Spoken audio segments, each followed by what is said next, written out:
Bonjour et bienvenue dans ce nouvel épisode d'À nos rêves, le podcast des gens qui ont réalisé leurs rêves et qui nous racontent comment et pourquoi ils l'ont fait.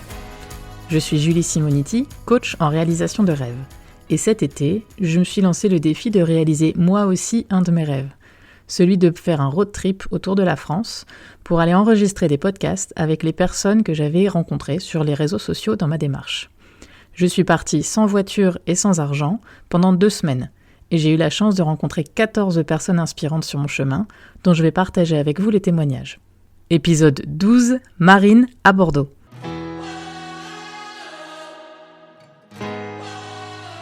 Est-ce qu'on pourrait juste faire une présentation de qui tu es et du rêve que tu réalises ? Avec plaisir. Je suis rédactrice exploratrice. Je suis Marine et je voyage. Je suis partie en voyage il y a bientôt 5 ans, fin 2019. Et en fait, mon rêve, c'est de faire le tour de la planète. Je dis planète parce qu'en fait, tour du monde, je sais que je n'irai pas partout dans le monde. Donc en fait, je dis plutôt planète, je voudrais faire un tour de la circonférence. D'accord. Voilà, c'est ça mon but. Et je suis partie pour 1 an à la base. Et je pensais reprendre ma vie d'avant. Enfin voilà, c'était vraiment une parenthèse d'1 an pour faire ce tour. Et finalement, y a eu le Covid. Le Covid, ouais. J'ai pas entendu parler, je connais pas. Je l'ai vécu aussi d'assez loin parce qu'en fait, je suis pas rentrée en France. Ça faisait seulement 3-4 mois que je voyageais. Et donc, il était hors de question pour moi de rentrer. Donc, je suis restée là où j'étais en Colombie. Et en fait, voilà, je suis restée là-bas et je pensais que ça allait durer quelques mois, comme tout le monde. Et finalement, non, ça a duré plus longtemps. Et en fait, après, je suis restée en Colombie parce que j'ai adoré la Colombie, parce que j'ai appris à danser, la salsa. Et finalement, je suis restée 2 ans en Colombie. Donc, le voyage s'est étendu. Et au fur et à mesure, en fait, à chaque fois, ça s'allongeait, quoi. Et donc, j'ai passé en tout 5 ans en Amérique latine. Donc Amérique centrale, Amérique du Sud. Je suis rentrée récemment en France et j'ai toujours cette envie de faire le tour de la planète. Donc du coup, je pars a priori vers l'Océanie, Nouvelle-Zélande, Australie. Et ensuite, j'aimerais remonter en Asie du Sud-Est jusqu'en Inde, où j'aimerais beaucoup aller, et j'aimerais bien aussi voir les pyramides d'Égypte. Voilà. Et donc mon point final, ce serait devant les pyramides d'Égypte. Et en fait, j'ai commencé au Mexique sans savoir d'ailleurs qu'il y avait une des merveilles du monde là-bas, qui est Chichén Itzá, une pyramide dont je n'avais pas connaissance. Et c'est en arrivant au Mexique, dans le dortoir, j'entends des gens parler merveilles du monde, pyramides, machin. Je dis ah bon. Et donc c'était à 1 heure de là où j'étais. Donc voilà, c'est drôle d'avoir commencé devant des pyramides au Mexique et de vouloir finir devant des pyramides en Égypte. J'ai toujours été fascinée par l'histoire et par les pyramides, notamment en Égypte, depuis que je suis toute petite. Et en fait, je pense que ce tour de la planète, c'est un rêve de petite fille. Et cette envie de voyager, je l'ai depuis très longtemps. En fait, c'est toujours resté. Et c'était vraiment quelque chose d'hyper profond et quelque chose qu'il fallait que je fasse, sans vraiment comprendre pourquoi. Et donc, tu sais pas d'où ça vient. Et donc, en fait, j'ai compris après être partie, parce que pendant le voyage, j'ai vécu des expériences spirituelles, des choses qui m'ont sorti de ma zone de confort, qui m'ont permis de lâcher prise et de comprendre des choses sur ce qui m'anime. Et en fait, j'ai pu me connecter à ma petite fille intérieure, notamment grâce à la danse. C'était une thérapie formidable. Et en fait, j'ai compris que c'est ma petite fille qui veut voyager. En fait, c'est un rêve de petite fille. Et en fait, l'adulte que je suis accompagne ma petite fille intérieure. Donc voilà, on fait équipe en fait toutes les deux. Et en fait, j'ai pu faire ça qu'à 30 ans parce qu'il fallait quand même une adulte pour aller avec la petite fille, tu vois. Donc en fait, c'est quand j'ai eu 30 ans où je me suis dit là, c'est maintenant. Là, en fait, t'es assez adulte pour partir était encore assez proche aussi de l'enfance, de l'adolescence pour pouvoir vivre ce rêve. Donc en fait, j'ai vraiment l'impression que c'est la petite fille qui me guide, quoi. Mmh. Et qui me dit, là encore, 5 ans après, je veux continuer. On s'est dit qu'on allait faire le tour, on va faire le tour. Et l'adulte, elle est OK, même si, tu vois, je sens que j'ai aussi cette envie de me stabiliser, de me poser, je sais pas où, mais j'ai aussi cette envie d'être un peu plus stable. Mais je me dis, ça sera après avoir fait le tour. Parce que sinon, je sentirais qu'il me manque quelque chose, quoi. Et le fil conducteur de mon voyage, c'est la liberté. Je demande aux gens que je croise, quand je sens que l'occasion se présente, je demande ce que c'est pour eux ou ce que ça serait pour eux la liberté. Un peu avant de partir en voyage, je m'étais dit, bon, ok, je vais voyager, mais je voudrais qu'il y ait un truc quand même, qu'il y ait une espèce de fil rouge. Et très naturellement, il y a la liberté qui est venue comme ça. Je me suis dit, bah tiens, en fait, voilà, ce sera la liberté. Ok. Et du coup, je pose cette question-là.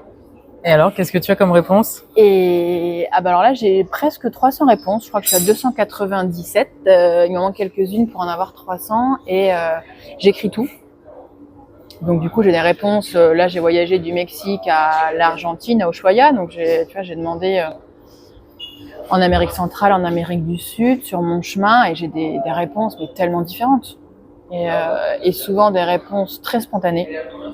Ça me fascine et je pense que c'est la chose la plus surprenante de cette étude, entre guillemets, on va dire, c'est qu'en fait, j'ai demandé aussi à des Européens que j'ai croisés en voyage. Et là, on sent que la réponse est beaucoup plus sérieuse et il faut du temps pour répondre. Voilà, réfléchir, quelque chose de très scolaire, entre guillemets. Je t'avoue que là, si tu me posais la question, je saurais pas quoi répondre. Tu vois, ben voilà. Et en fait, c'est très, très européen. Ouais. Et en Amérique latine, les gens me répondent du tac au tac. Et sur un sujet qui est en plus un peu complexe, enfin, tu vois, c'est quand même très large, la liberté. Et en fait, ils répondent comme s'ils avaient réfléchi à la question avant. Et tu as des exemples de réponses comme ça qui te viennent ? Ouais, je me souviens d'un papy qui avait 96 ans. C'est le plus vieux que j'ai interrogé, un Cubain. Et à Cuba, c'est beaucoup le système de dormir chez l'habitant. Ils ont une espèce de réseau d'habitants qui hébergent les touristes. En fait, on était devant sa maison, une espèce de terrasse, dans un rocking chair. Et il me dit, la liberté, c'est vivre sans pression. Juste ça. Ouais. En fait, des fois, c'est très court, hein. Mais ça m'a impacté dans le sens où, en plus, le papy, il avait une énergie incroyable. Il pouvait plus marcher, mais il dégageait un truc tellement fort. Et en fait, j'y réfléchi après et je me suis dit, c'est vrai que la pression, un peu comme la peur, en fait, elle est partout, quoi. Enfin, et moi, ça m'a parlé parce que je sentais que je me mettais la pression. Déjà moi-même. Ensuite, il y a la pression de la famille, la pression de la société, la pression des amis, la pression du temps aussi. Politique aussi, peut-être. Pression politique, complètement. Et en fait, pour moi, tout peut être source de pression. Et donc, ce papy m'a dit que la liberté, ce serait de ne plus avoir ce type de pression-là, quoi. Et voilà, j'y ai réfléchi longtemps après. Et tu vois, encore aujourd'hui, là, ça me questionne ce qu'il m'a dit. J'ai trouvé ça tellement court, mais tellement impactant que waouh. Et les réponses que j'ai des gens, ça me fait réfléchir moi-même sur ce que je pense être la liberté. Et du coup, ce moment-là, c'est vrai que ça a fait évoluer ma définition, on va dire, de la liberté. Et pendant longtemps, j'ai pensé que la liberté, c'était de vivre sans pression et sans peur.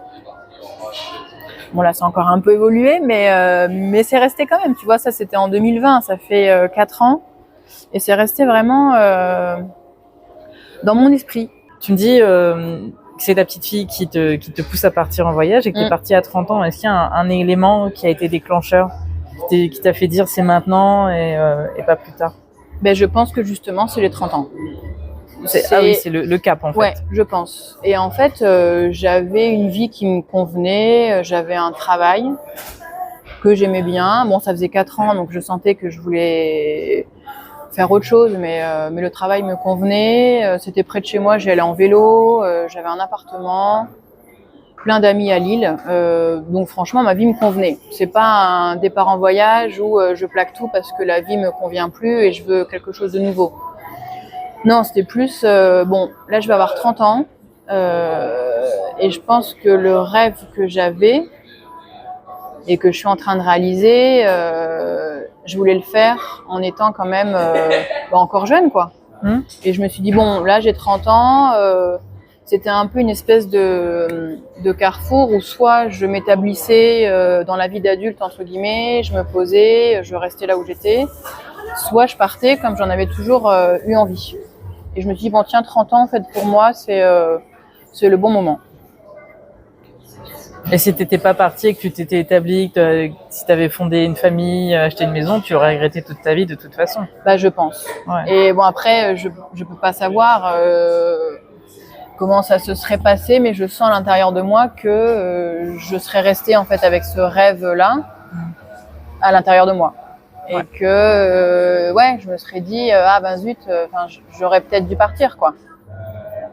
Et je sens que même si j'avais été heureuse en étant en restant au même endroit, en fondant une famille et tout, je pense que même en étant hyper heureuse, j'aurais ressenti ce truc à l'intérieur de moi et je me serais dit je l'ai pas fait, quoi. Tu vois, j'ai pas écité et puis t'aurais fait une crise de la quarantaine, et t'aurais divorcé, mais tu sais que je le vois comme ça, hein. ça paraît un peu fou, mais je me dis en fait, c'était soit je le fais à 30 ans, soit je pète un plomb à 50 ans.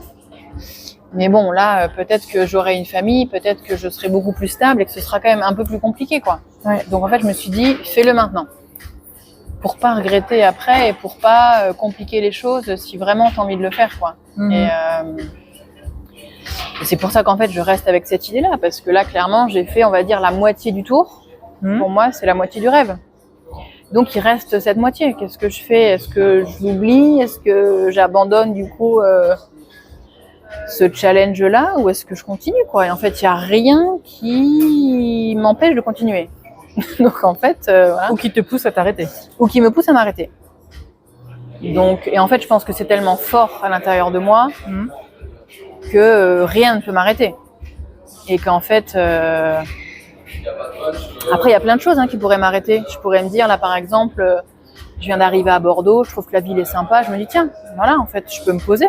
Tu vois, je peux, même en bossant en ligne, je peux être dans un endroit et sans forcément retourner dans un bureau, mais me poser quelque part. Parce que du coup, tu travailles en ligne là actuellement. Oui. En même temps que tu voyages, tu rédiges, t'es rédactrice de quoi ? Je suis rédactrice web. Alors là, je voyage beaucoup plus que je ne travaille.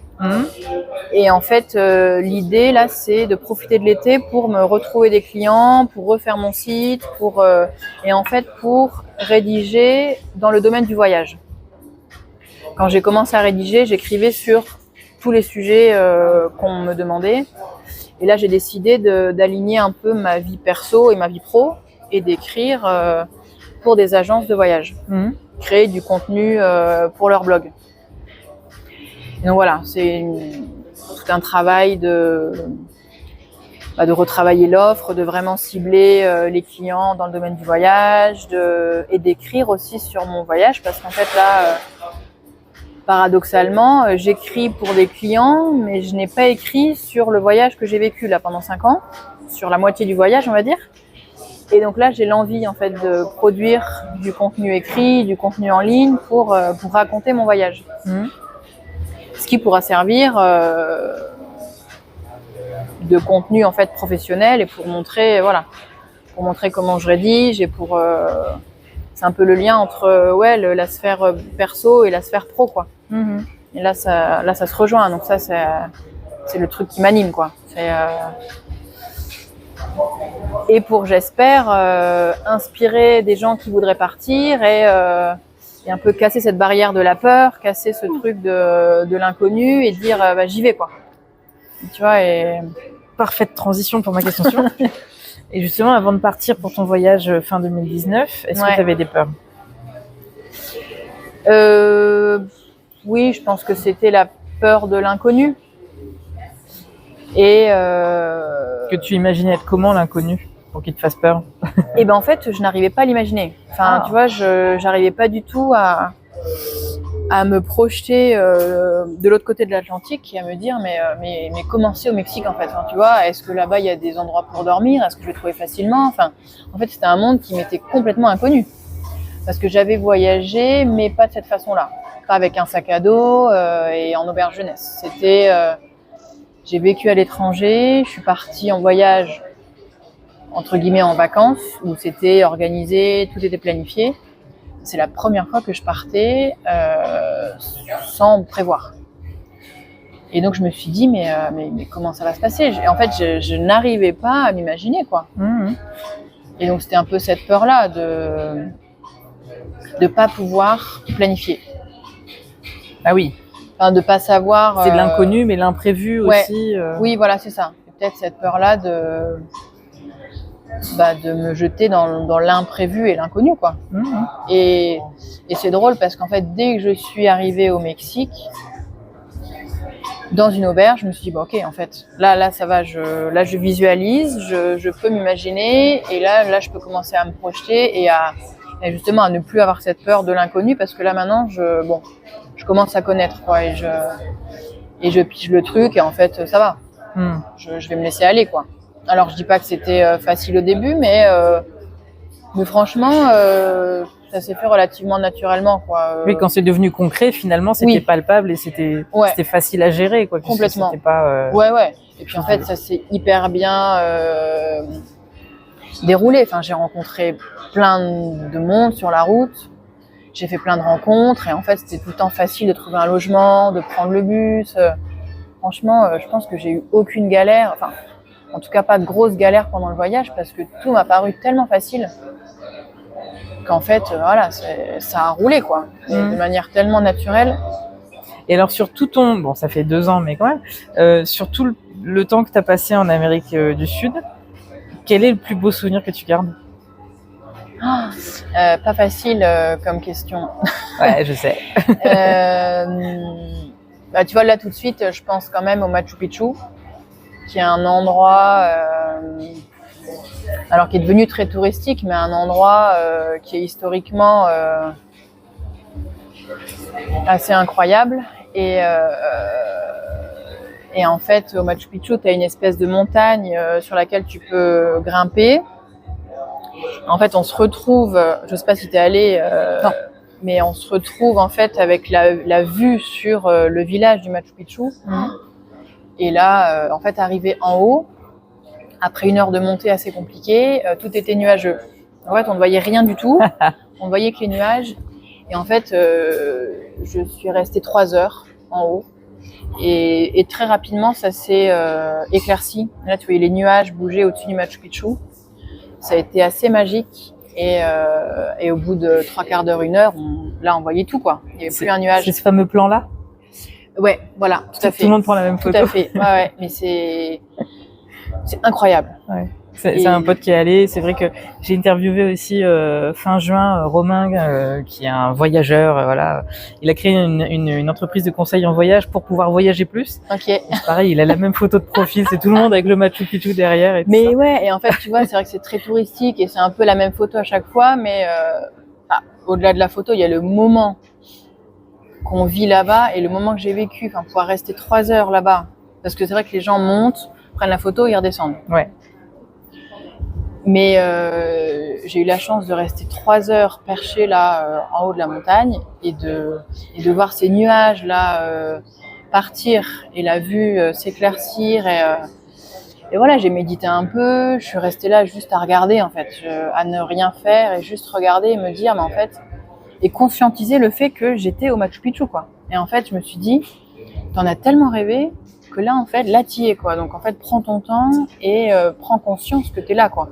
Parce que j'ai aussi l'impression que des fois on va tellement vite qu'on se rend même plus compte de ce qu'on fait et et que parfois en fait on en rêve depuis des années et que là on y est quoi. Donc je me dis putain mais en fait profitons-en quoi. Et que c'est pas juste une ligne de plus à faire sur ta to-do list et que tu coches et que tu l'as non, fait. Pas du tout. Et pour moi le Machu Picchu c'était un moment mais magique quoi. Et le fait d'y aller aussi à pied parce qu'il y a un trek. Tu peux y aller soit en train, soit très rapidement, soit en trek en fait à pied. Et donc ça a été 4 jours de marche. Tu vois aussi le fait de se dire bon voilà je suis en train de marcher pour arriver au Machu Picchu quoi. Donc déjà là la conscience se met en route et tu dis bon là c'est assez fou et je vais en profiter quoi.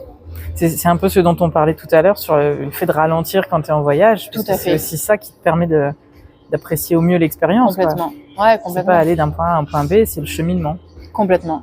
Et le chemin est beau en fait. Et on le dit, ça fait un peu cliché, mais en fait, j'en suis convaincue et je pense que le chemin est beau et le fait de profiter du chemin, c'est magique quoi. Et c'est là que tu es vraiment présent en fait dans ce que tu fais. Et ça m'évoque un truc aussi. Qui est une espèce de phénomène, je sais pas si tu fais ça aussi, mais c'est sur les jeunes générations qui ont la vingtaine, qui regardent les séries en x2, qui écoutent les podcasts ou les vocaux en x2 et tout ça, et qui sont tout le temps en accéléré parce qu'il y a trop de choses à faire. C'est un peu, tu vois, la peur de rater un truc, et du coup, ils font tout en accéléré et qui prennent plus le temps d'apprécier ce qu'ils sont en train de vivre. Et c'est une forme de, j'étais tombée sur une vidéo d'un mec sur Instagram, je me demande si c'est pas Major Movement, tu sais le kiné là avec ses bretelles machin. Oui. Et qui disait mais ralentissez.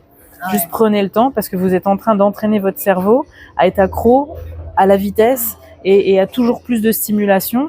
Et c'est juste une façon de fermer la porte au bonheur, quoi, parce que c'est le fait d'accélérer qui t'empêche d'apprécier l'instant. Ah mais complètement. Et on n'est plus là, qu'en fait on veut déjà arriver le plus vite possible à l'instant suivant, en fait, sans profiter de l'instant présent. Et non, écouter en x2 les messages, moi c'est un truc ça m'angoisse et ça m'énerve presque. Tu vois, je me dis non mais c'est pas possible. On n'a pas le temps d'écouter un message, quoi. Enfin, on est arrivé où? Enfin. Et non, ça m'énerve. Je pense que c'est un sujet hyper d'actualité. On veut tout faire rapidement. Et en fait, c'est une question de choix aussi, tu vois. Et on disait la liberté, c'est de choisir. C'est une question de se dire, en fait, bon, là, même si le message, il va durer 5 minutes, et ben, je prends les 5 minutes, quoi. Et au risque que le message soit pas forcément intéressant et que t'aies, entre guillemets, perdu tes 5 minutes. Ouais, mais au moins, t'auras été là, quoi. Ouais. Je pense. Et c'est hyper important. Et au mieux, le message, il est hyper intéressant. Et en fait, fallait écouter en prenant son temps, quoi. Bon, je dis pas, j'ai déjà fait un x2 pour écouter les messages de mon père. Sacrilège. J'espère qu'il m'écoutera pas, parce qu'il est très très long, il se répète beaucoup. Mais bon. Mais sinon, non, c'est un truc que je fais pas et que j'espère on va arrêter de faire, parce que pour moi, c'est terrible, quoi. Et c'est presque contre-productif. À vouloir aller vite, on n'entend presque même plus, tu vois. C'est plus compréhensible, on sait même plus ce qu'on fait, et pour moi on perd du sens, quoi. Tu vois, en voulant prendre de la vitesse, on perd une dose de sens. Je pense qu'il faut remettre du sens dans tout ce qu'on fait, quoi. Je dis on parce que, moi aussi, tu vois. Je pense que, ça manque de sens. Et par exemple. Le rythme de voyage qui est rapide, je trouve que ça perd du sens, parce que en fait, c'est vraiment d'aller d'un paysage à un autre, et en fait, on perd le sens de toutes les rencontres qu'on aurait pu faire entre les deux, de tous les moments qu'on aurait pu vivre entre les deux, et c'est plutôt une course, quoi. Ouais. Tu vois. Et je repense à un autre moment aussi de mon voyage qui a été hyper fort. Où j'ai pleuré de joie. C'était vraiment hyper intense quand j'ai vu le Pacifique pour la première fois. Et il se trouve que c'était jour pour jour, 1 an après, que je me sois dit, bon, cette année, je pars en tour du monde. Et c'était en fait le 2 janvier 2019. Je m'étais dit, bon, j'avais toute l'année, donc j'ai pas pris beaucoup de risques, mais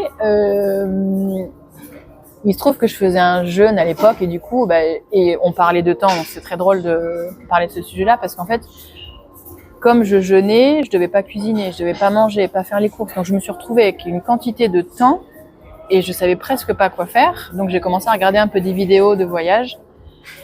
Et là, mais j'étais hyper emballée, quoi. Et avec des années de volonté de partir, je me suis dit, mais en fait, cette année-là, je pars. Donc c'est là qu'avait commencé l'idée de Tour de la planète. Et un an après, du coup, le 2 janvier 2020, je me suis retrouvée devant le Pacifique. Et là, je me suis dit, purée, mais j'y suis, quoi. Il y a un peu la même idée que devant le Machu Picchu. Je me suis dit, en fait, il y a un an, j'en rêvais sur mon canapé. Et là, je suis là, quoi. Et le Pacifique que j'avais jamais vu, enfin, je sais pas, ça m'a donné une force et une émotion hyper forte, quoi. Et ce moment, je m'en souviendrai toujours. Et pour moi, le 2 janvier, maintenant, c'est un peu une date. Pour moi aussi, puisque c'est mon anniversaire. Ah, mais c'est très drôle. Du coup, je penserai à toi en même temps. Oh, merci. C'est très drôle. Mais tu vois, c'est un peu ma date symbolique où je me dis, en fait, j'avais un rêve, enfin, un grand rêve, on va dire, parce que j'en ai d'autres. Mais voilà, j'avais un grand rêve, en fait, je l'ai fait et je suis en train de le faire, en fait, tu vois.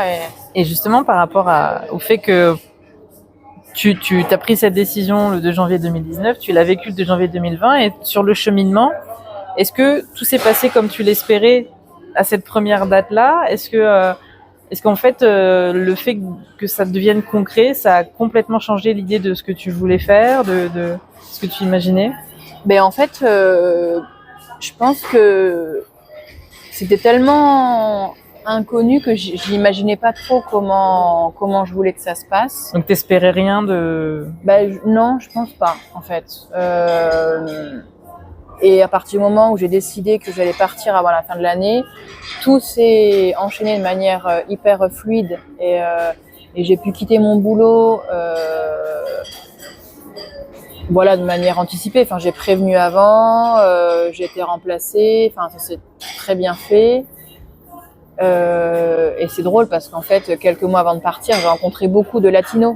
Je savais que je partirais au Mexique, en Amérique latine, et c'était ce continent-là principalement que je voulais explorer. Et en fait, je me suis immergée dans la culture latine un peu avant de partir. J'ai recommencé à parler espagnol, et donc c'est là que je me suis dit, mais en fait, je suis sur le bon chemin, parce que en fait, tout me montre que c'est là-bas que je dois aller, quoi. En fait, dès que tu as mis ton intention de faire ce projet-là, comme par hasard, tout s'est aligné. Exactement. C'est toujours comme ça. Et c'est très drôle parce qu'en fait, depuis toute petite, je rêve d'Amérique latine. Et tu vois, comme c'est un tour de la planète, j'ai prévu d'aller en Océanie, en Asie ensuite. On m'avait dit, mais pourquoi tu commences pas par l'Asie, et comme ça tu pourras terminer par ce qui te passionne le plus, l'Amérique latine. J'avais dit non, là, moi je veux commencer par ça. Enfin voilà, je sais que mon chemin c'est dans ce sens-là. Et l'Asie, j'étais un peu moins attirée. Franchement, beaucoup moins. Et là, tu vois, maintenant que l'Amérique latine, je connais, alors j'ai encore plein de choses à explorer, mais j'ai le sentiment que je connais bien, j'y ai vécu, j'y ai dansé. Et là, en fait, je sens une attraction pour l'Asie. C'est beaucoup plus fort. Et là, ça m'appelle, en fait, tu vois. Et ça se fait de manière très fluide. Quelle image ou quelle sensation tu mettais sur l'Amérique latine avant d'y aller pour être plus attirée par ça ? Parce que par exemple, moi, si on parle d'Asie, je pense à spiritualité. Ben voilà. Et en fait, je crois que c'est ça. D'accord. Et je l'ai compris là récemment, en fait. Pour moi, l'Asie, c'est la spiritualité. C'est un côté, c'est beaucoup d'énergie, on va dire féminine, dans le sens où on regarde à l'intérieur de soi, tu vois, c'est posé, et en fait, j'étais pas trop connectée à cette énergie féminine à l'intérieur de moi et de manière générale. J'étais beaucoup plus dans l'énergie masculine. Et du coup, tu mettais ça sur l'Amérique latine. Pour moi, maintenant que je la connais, l'Amérique latine, c'est une terre de drame. Tu vois, c'est une terre. L'histoire est quand même très compliquée, assez sanglante. Tu vois, c'est avec la domination les colons espagnole, portugaise, voilà. Et en fait, il y a eu beaucoup de guerres, on a tué une quantité d'indigènes. Après, c'est un peu partout dans le monde, mais je pense qu'en Amérique latine, il y a une histoire dramatique. Et en fait, on a voulu couper les racines, en fait, de ce continent, tu vois, pour en créer un nouveau. Et je me souviens, un guide au Guatemala m'a dit, c'était un descendant de Maya, et il m'a dit, ils ont voulu couper l'arbre, mais les racines sont encore là. Et en fait, c'est vrai qu'il y a eu la volonté de couper toute une culture, et en fait, c'est resté. Donc, tu vois, il y a encore quand même quelques communautés indigènes, il y a encore des dialectes, ça parle encore maya là-bas. Et pour moi, c'est aussi la musique, c'est la danse, c'est aussi très festif. Tu vois, je parle beaucoup de drame, mais c'est aussi une terre où justement pour surmonter tous ces événements dramatiques qui ont été vécus, et ben ils dansent, ils écoutent de la musique et c'est leur forme de liberté en fait, tu vois. Et ils sont très joyeux là-bas, ils sont très solidaires parce qu'en fait c'est pour passer à autre chose, quoi, tu vois, Et donc je pense que c'est une terre qui est très très intense et qui est plus à l'image en fait de mon enfant intérieur, tu vois, qui a envie de danser, qui a envie d'être joyeuse et qui a connu aussi des choses pas faciles en fait. Donc je pense que l'Amérique latine est plus à l'image de mon enfant intérieur et l'Asie plus à l'image de la femme que je suis et que j'ai envie de devenir. D'accord. C'est comme ça que je me le représente. Alors c'est très personnel du coup, hein. Bien sûr, bien sûr. Mais je me suis dit que le voyage avait ce sens-là, peut-être pas par hasard. Et c'est en Amérique latine que j'ai découvert aussi la spiritualité. Alors de manière, enfin voilà, c'était pas de manière, comment on va dire, de manière à petite dose, quoi. Tu vois, j'ai découvert et je pense que l'Asie, ce sera vraiment là vraiment une immersion dans la spiritualité, ouais. Et là, je sens que j'ai envie d'aller en Asie. Alors qu'avant, pas tant. Et c'est encore une fois là que je me dis, bon, ça va, je dois être sur le bon chemin parce que en fait, j'ai envie d'aller là-bas, quoi. Donc, bon. Et puis, chacun son rythme et chacun complètement sa progression. Hein, ouais. Et on parlait de rythme tout à l'heure, tu vois, j'étais partie pour 1 an. Là, ça fait déjà 5 ans, j'ai fait la moitié. Alors, je pense pas à revoyager encore 5 ans. Mais voilà, encore 1 ou 2 ans. Et en fait, au final, ça aurait été beaucoup plus long que le rythme de départ. Et c'était encore mieux que ce que j'avais imaginé. Enfin, et j'aurais pas pu imaginer tout ça, tu vois. J'aurais pas pu me dire, bon, bah allez, je pars 7 ans en voyage, salut. Tu vois. En fait, ça s'est passé comme ça de manière progressive parce que j'ai dit je pars 1 an parce qu'en fait je pense qu'au-delà d'1 an je pouvais pas trop me projeter et pas dire mais c'est déjà énorme en plus de dire je mets 1 an de ma vie entre guillemets entre parenthèses, ouais, déjà pour aller faire autre chose que le schéma classique. Complètement, oui, ça paraissait déjà un peu fou à la base. Et là finalement mon entourage s'est habitué, tu vois, progressivement. Oui, c'est Marie, aussi, elle se promène, voilà, elle se promène et elle fait sa vie, elle fait son chemin et les gens sont vachement dans le soutien, tu vois, et c'est une chance aussi parce que je sens que ouais, qu'on me soutient, ça fait du bien, tu vois, parce que comme je fais ça toute seule en plus, enfin c'est agréable de se dire bah voilà, mes amis, ma famille comprend en fait, ou accepte en tout cas, parce que je pense qu'on comprend pas forcément ces chemins de vie là qui sont vraiment en dehors des sentiers battus, mais en tout cas c'est accepté. Donc je me dis c'est le principal. Oui. Enfin, et l'essentiel, c'est que voilà, que les gens acceptent. Et si on se comprend pas, c'est ok, quoi. Chacun a son chemin. Tout à fait. Je pense qu'il y a des chemins de vie que tu comprends pas non plus, et sans pour autant les juger ou les condamner, quoi. Oui, c'est ça. C'est ça. Et alors, par rapport, je sais pas, au parcours que tu imaginais au début ou aux attentes que tu pouvais avoir, est-ce qu'il y a des trucs qui ont planté ?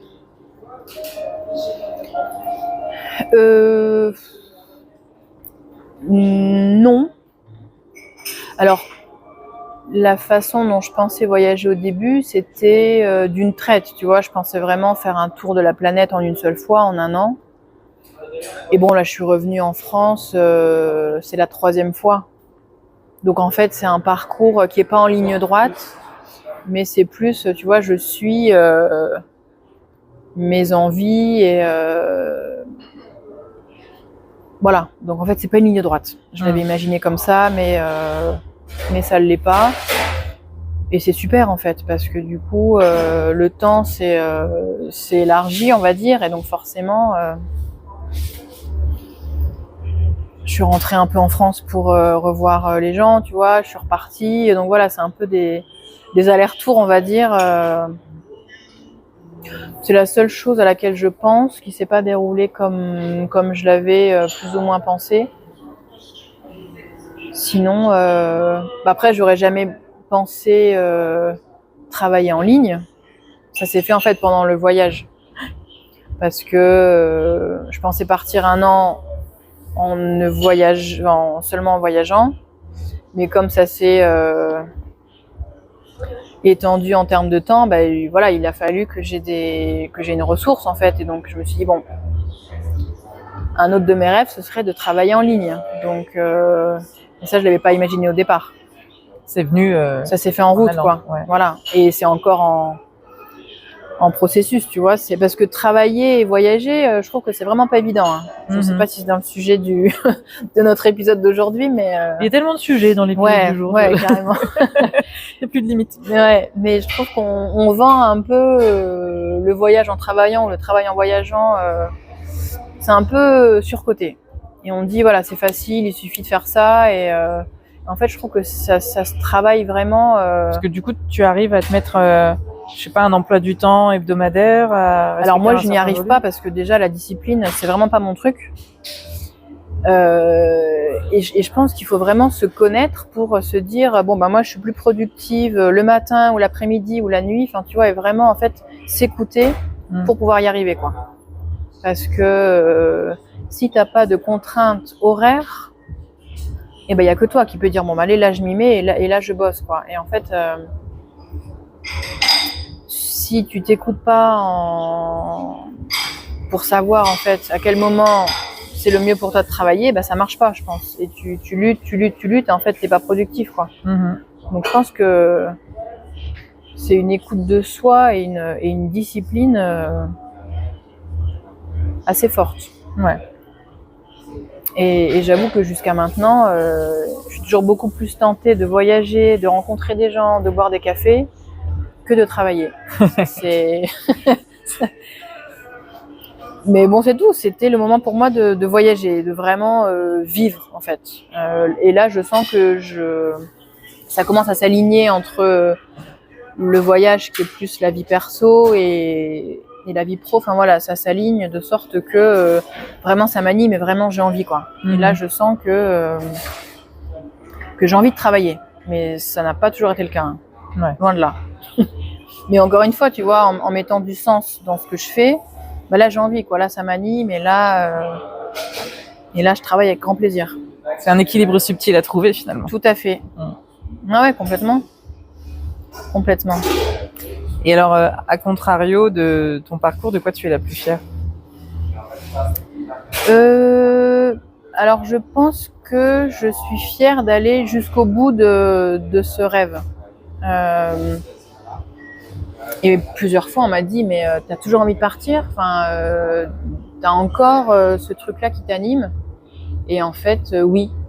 Et je pense que si je peux continuer à vivre ce rêve, c'est parce que je m'écoute moi et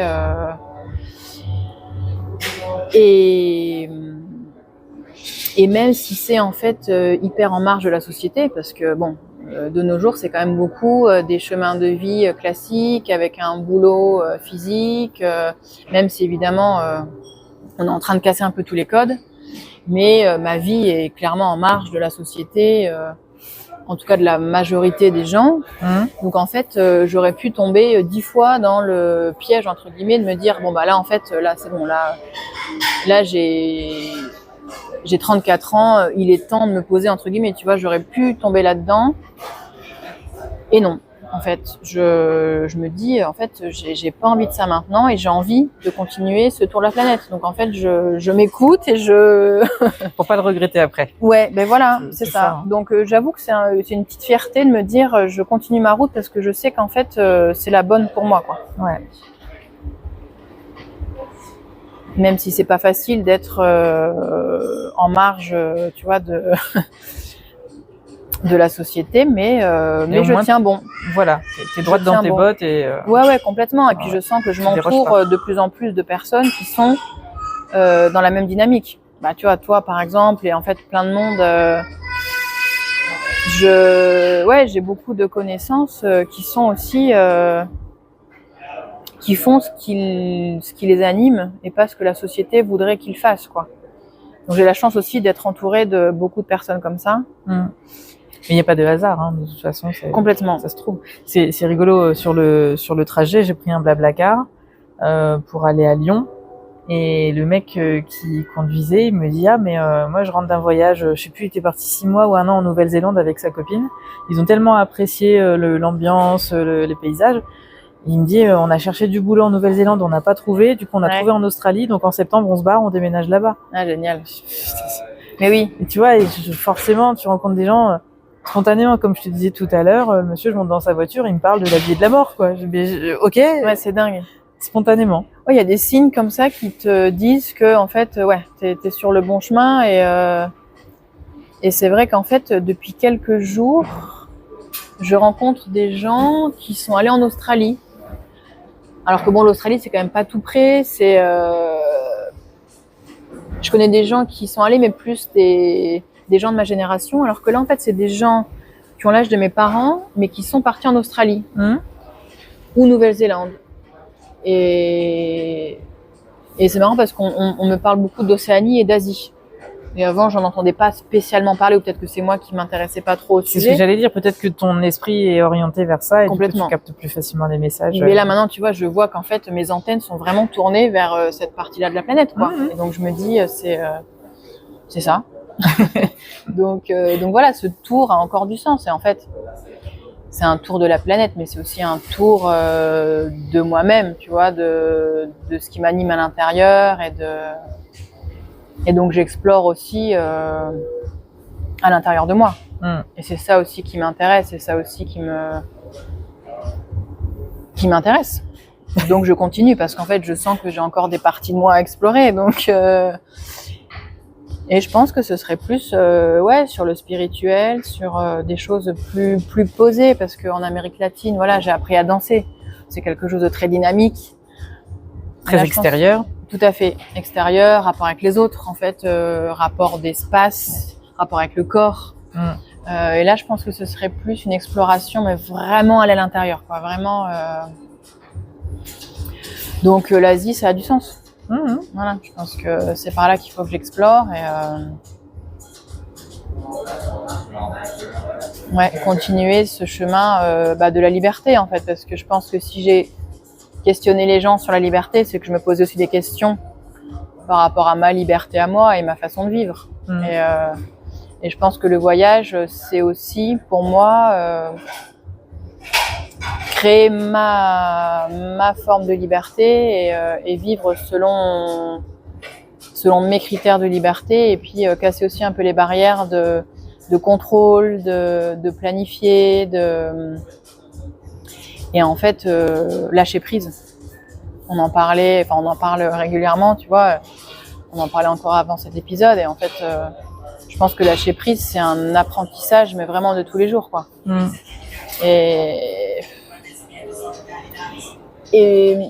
Et vu mon parcours et mon expérience, tu vois, je viens de loin. Et je pense que ça vaut bien des années d'apprentissage pour arriver vraiment au lâcher prise auquel j'aspire, tu vois. Ouais. Et parce qu'après, on en parle aussi beaucoup du lâcher prise, et c'est aussi qu'est-ce que ça veut dire, tu vois, qu'est-ce qu'on met derrière. Donc. Et alors, qu'est-ce qu'on met derrière d'après toi ? Ben justement, j'étais en train de me dire que j'avais lancé un grand débat. Je pense qu'en fait, le lâcher prise, c'est pas seulement se dire bon allez, je pars et en fait je planifie rien. C'est pas en fait un moment. Je pense que c'est encore une fois un état d'esprit et une façon d'être. Oui. Et en fait, le lâcher prise, c'est tous les jours, quoi. Tu vois, c'est pas seulement bon allez. Là, je plaque tout et puis on verra ce qui se passe. C'est vraiment, en tout cas, le lâcher prise, pour vraiment l'incarner, je pense que c'est une façon d'être, en fait, où t'es plus impacté par ce qui se passe à l'extérieur. Enfin, en tout cas, pas tant, quoi. Ça m'évoque une phrase, je me demande si c'est pas de Bouddha. Ah, peut-être. Alors, je vais essayer de pas la foirer. En gros, c'est laisse aller ce qui était, accepte ce qui est et confiance en ce qui sera. Ah bah c'est ça. Ah ouais, bah il avait peut-être raison, Boudin, en fait. Il est pas con, ce mec-là. Ouais. Il m'a dit C'est bien de le citer parce que, ouais. Et ben c'est ça, tu vois, c'est marrant parce qu'on reparle encore une fois du moment présent, en fait, d'être là et d'être conscient. Et ouais, je pense que cette notion de lâcher prise et de conscience, c'est lié dans le sens où t'es plus embourbé dans ce qui s'est passé avant, tu te projettes pas dans ce qui va se passer parce que de toute façon tu peux pas savoir, et t'es vraiment là et du coup tu peux lâcher prise, quoi. Ouais. Et ouais, je pense que ce serait ça.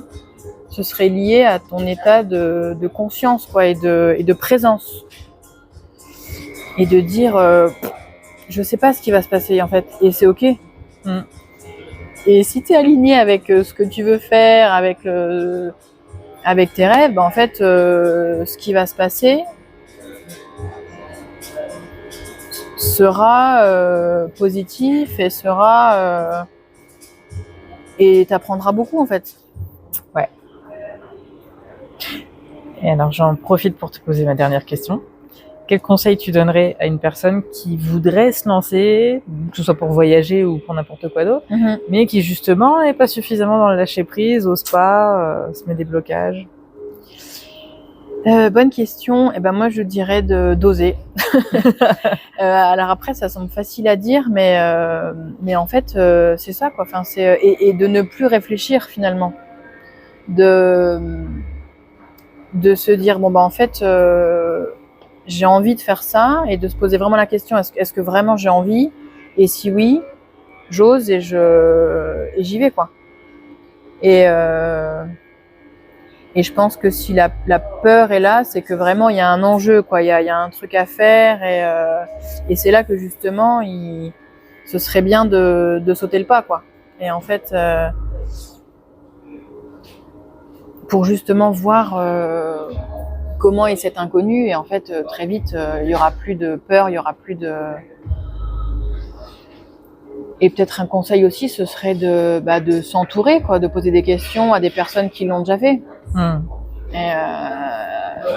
Et se dire qu'en fait on n'est jamais seul. Tu vois, et je pense que ne serait-ce que poser une question à quelqu'un, avoir une petite discussion, ça peut déjà débloquer plein de choses. Et ouais, demander conseil et oser. Non mais franchement c'est ça qui revient, parce que Déjà, oser poser des questions. Mais voilà, c'est ça, carrément. Et oser, en fait, et oser faire ce qu'on ressent à l'intérieur, quoi. Et sans écouter les jugements, les peurs des autres.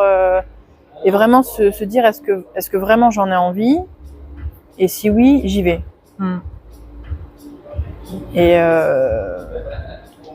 Et ensuite, peut-être que, en fait, c'était pas ça, tu vois. Mais au moins, oser, ça permettra de se dire, bon, là, j'ai fait un pas. Est-ce que je suis bien? Est-ce que j'en ai toujours envie? Et sinon, c'est pas grave, en fait. Au moins, on aura tenté. Et il n'y a plus rien à regretter. Tout à fait. Moi, je pense que c'est ça, en fait. C'est si on a envie de le faire, si tu as envie de le faire, faut le faire. Parce que sinon, ça va rester à l'intérieur, et il y aura toujours un moment où on va se dire ah, mais en fait, je voulais faire ça, je l'ai pas fait, j'aurais peut-être dû, et comment ça aurait été, machin. Et c'est là qu'en fait, on retombe dans le passé et qu'on est embourbé dans une espèce de truc qui nous permet pas de lâcher prise et d'être dans le moment présent, quoi. Et se dire, bon, je voulais le faire, je l'ai fait, trop bien, ou ça m'a pas plu, mais en fait, je l'ai fait. Donc, c'est ok, en fait. Je passe à autre chose. Et là, je suis là, et dans le moment présent, et on est ok, quoi. Tu vois ce que je veux dire? Oui, tout à fait. Pour ne plus avoir un fil dans le passé, à se dire, ah, j'aurais peut-être dû, ah bah zut, j'ai pas osé. Faut y aller, quoi. De toute façon, il y a pas, s'il y a pas un risque de mourir, on peut le faire, quoi. Tu vois. Et moi, je suis peut-être un peu plus cynique. Il y a toujours un risque de mourir de toute façon. Bien sûr. Qu'on meure dans son lit ou qu'on meure en faisant un truc qui nous fait triper. Hein. C'est vrai, complètement. Oui, c'est vrai. Et en plus, on sait jamais quand on va mourir. Donc en fait, et le fait aussi de reporter, de se dire bon ben, je ferai ça l'année prochaine, je ferai ça dans 2 ans. Moi, ça m'angoisse toujours un peu quand j'entends ça. Parce que je me dis, en fait, on ne sait pas ce qui peut se passer. Et en fait, il peut se passer 1000 choses. Et 1000 choses qui pourraient nous empêcher en fait de faire ce qu'on voulait faire à un instant T. Avoir un accident, tomber malade. Ou même des choses, tu vois, qui peuvent être positives. Je sais pas, trouver le travail de ses rêves ou avoir un enfant. Enfin, tu vois, même des choses hyper positives, mais qui nous empêcheraient en fait de faire ce qu'on voulait faire. Et moi, je pense que ça m'angoisse un peu parce que déjà, j'ai peur que ça m'arrive, tu vois, d'avoir qu'il se passe un truc qui me cloue en fait, qui m'empêche de voyager, quoi. Ouais. Même si c'est un truc hyper positif, bah le fait d'être empêché de voyager et de faire ce tour de la planète, bah je serais déçue, quoi. Donc le fait de reporter comme ça, bah il y a un truc qui me gêne. Et je me dis en fait, ose maintenant, quoi. Ou alors demain, mais pas après-demain, quoi. Vraiment, dès que tu peux. Dès que tu peux, fais-le. Et si c'est ce que tu devais faire, voilà. Ça va être fluide et tout va s'enchaîner, quoi. Donc ose maintenant, quoi, en fait. Bah, je pense que ce sera le mot de la fin. Ouais. Ça me va bien. Et le maintenant, le moment présent, c'est quelque chose d'hyper important de nos jours. C'est clair. Et ouais, je pense qu'en Asie, cette notion de moment présent, ça va résonner beaucoup parce que moi, j'ai encore plein de choses à apprendre aussi sur le moment présent. Et je pense que ça va être intéressant. Tu connais un peu l'Asie ? Non, je connais pas du tout l'Asie. On m'en a beaucoup parlé, mais moi c'est pas forcément le pays qui m'attire. Enfin, si, en fait, j'ai des conneries. Enfin, le continent. Moi, c'est la Mongolie que je trouve. Mongolie, c'est en Asie quand même, mais c'est pas le côté Indonésie et compagnie. C'est vrai que c'est un peu à part. Je pense que c'est une planète à part entière. Bah, je te remercie de m'avoir rencontré. On s'est rencontrés vraiment à l'improviste comme ça. Mais il fallait que ça se passe comme ça. Exactement, c'est ce que je me suis dit. Il fallait qu'on se croise. Ouais, mais c'est vrai que cette journée qu'on avait en commun, parce que nos routes, du coup, se croisent complètement, et on a eu la chance d'avoir ce jour-là en commun. Et ouais. Je pense qu'on a réussi à sauter sur l'occasion, à oser maintenant. Mais voilà. Exactement. Mais alors, qu'est-ce qu'elle est douée pour les transitions. On a mis en pratique ce qu'on a raconté, donc c'est merveilleux. C'est ça. Eh ben, je te remercie. Bah, et je te souhaite encore plein de beaux voyages. Ah, merci. Avec plein de découvertes. Super, merci. Mais après, je pense que je suis relancée sur le thème du voyage, pardon. Mais je pense que le voyage, c'est aussi un état d'esprit. On peut aussi voyager en étant en France ou en étant, tu vois, c'est... regarde, moi, je suis pas sortie des frontières, finalement. Et quel voyage. Et grave, mais rencontrer des gens, voir les lieux. Et à chaque fois que j'arrive dans un nouveau lieu, les gens, ils comprennent pas pourquoi je dis ça. Je dis, mais qu'est-ce qu'on a un beau pays. Ils font, ah ouais, t'as vu, c'est beau la région. Non, le pays. Ouais. Les gens qui sont dedans, tous les paysages, la variété d'architecture, d'histoire. Enfin, c'est un truc de dingue. Non, c'est fou. C'est fou. Moi, j'ai la même réflexion et je me dis, en fait, on a un pays qui est riche en histoire, et on a de tout, tu vois, la montagne, la mer, la campagne. C'est assez incroyable. Mais c'est ça aussi que je me dis, là j'ai envie d'aller le plus loin possible parce que j'ai l'énergie, parce que j'ai l'envie, parce que j'ai la santé. Et je me dis un peu après, en fait, je ferai mon voyage en France, quoi. Quand tu seras vieille. Voilà, quand je serai vieille. Et là, je me sens encore jeune. Donc, merci en tout cas d'avoir répondu hyper rapidement comme ça. Merci à toi. Et c'était cool. Et je voulais faire un podcast impromptu, imprévu sur la route. Et je l'ai fait. Trop bien. Je suis pas déçue.